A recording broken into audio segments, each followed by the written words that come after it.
بسم الله الحمد لله والصلاة والسلام على رسول الله صلى الله عليه وسلم.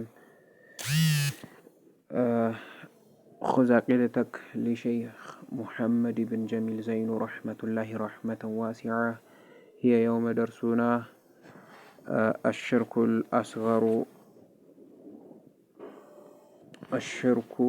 الأصغر تنشو الشرك بميل مراف شهية واسكمتوال. السؤال الأول: ما هو الشرك الأصغر؟ ما هو سمندنو الشرك ማጋራት አልአስገር ትንሹ ማጋራት ብሎ ማለት ምን ማለት ነው? ጀዋብ መልስ አሽርኩል አስገር ትንሹ ሽርክ ብሎ ማለት ሁወ እሱ ነው አርያኡ ይዩልኝ ነው። ሰውየው ኢባዳ ሲያደርግ ሶላት ሊሆን ይችላል፣ ሰደቃ ሲሰጥ ሊሆን ይችላል። ሰዎች እንዲያዩት እንዲያሞገሱለት ይዩልኝ ብሎ መስራቱ ነው ትንሹ ሽርክ ብሎ ማለት። ቃለ ተዓላ ለዚህም ሊያቃለው ያለ ስብሓነሁ ወተዓላ ቃል ነው። ፈመን ካነ የሆነ አካል የርጁ የሚከጅል ሊቃአ መገናኘትን አላህን በሞት መገናኘት የሚከጅል የሆነ አካል ነገ የውመል ቂያማ መገናኘት አላህን የሚገናኝ የሆነ አካል ረቢህ ጌታውን የሚገናኝ የሆነ አካል ጌታውን መገናኘት የፈለገ የሆነ አካል ፈመን ካነ የሆነ አካል የርጁ ሊቃአ ረቢህ የርጁ የሚከጅል ሊቃአ መገናኘት ረቢህ ጌታውን መገናኘት የሚፈልግ የሆነ አካል ነገ የውመል ቂያማ እንዲደሰት ማለት ነው። ፈልያዕመል ሰውየው ይስራ፣ ፈልያዕመል ይስራ፣ ዓመለን ስራ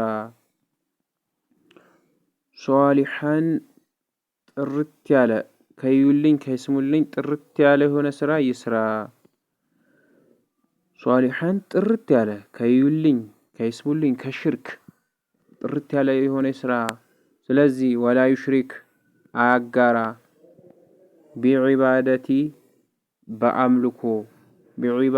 በአምልኮ ረቢህ በጌታውን አምልኮ ሲሰራ በነበረው ስራ የማንንም ፊት እንዳይፈልግ የአላህን ፊት ብቻ ይፈልግ።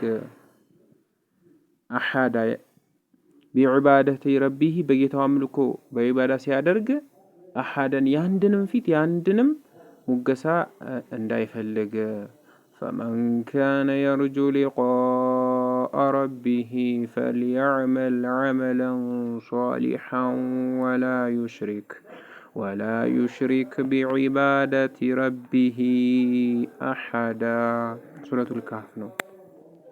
ስለዚህ የውመል ቂያማ ነገ አላህን መገናኘት የሚከጅል የሆነ አካል ፈመን ካነ የርጁ ሊቃአ ረቢህ ነገ የውመል ቂያማ አላህን መገናኘት የሚከጅል የሆነ አካል ጌታውን መገናኘት የሚፈልግ የሆነ አካል ፈልያዕመል ይስራ ስራ ኢባዳዎችን ያድርግ። ዓመለን ስራዎች ጾም ሊሆን ይችላል፣ ሰደቃ ሊሆን ይችላል፣ ሶላት ሊሆን ይችላል፣ የተለያዩ አይነት ኢባዳዎች ሊሆን ይችላል። ሷሊሐን ጥርት የሆነውን ስራ ይስራ ከሽርክ ከኒፋቅ ከዩልኝ ከይስሙልኝ ወላ ዩሽሪክ እንዲሁም እንዳያጋራ ሌሎች ፊት እንዳይፈልግ ሙገሳን እንዳይፈልግ ቢዒባደቲ ረቢህ በጌታውን አምልኮ ሲሰራ የሰዎችን አምልኮ የሰዎችን ሙገሳ ይስሙልኝ ይዩልኝ እንዳይፈልግ አሐዳ አንድንም። ወቃለ ሰለላሁ ዐለይሂ ወሰለም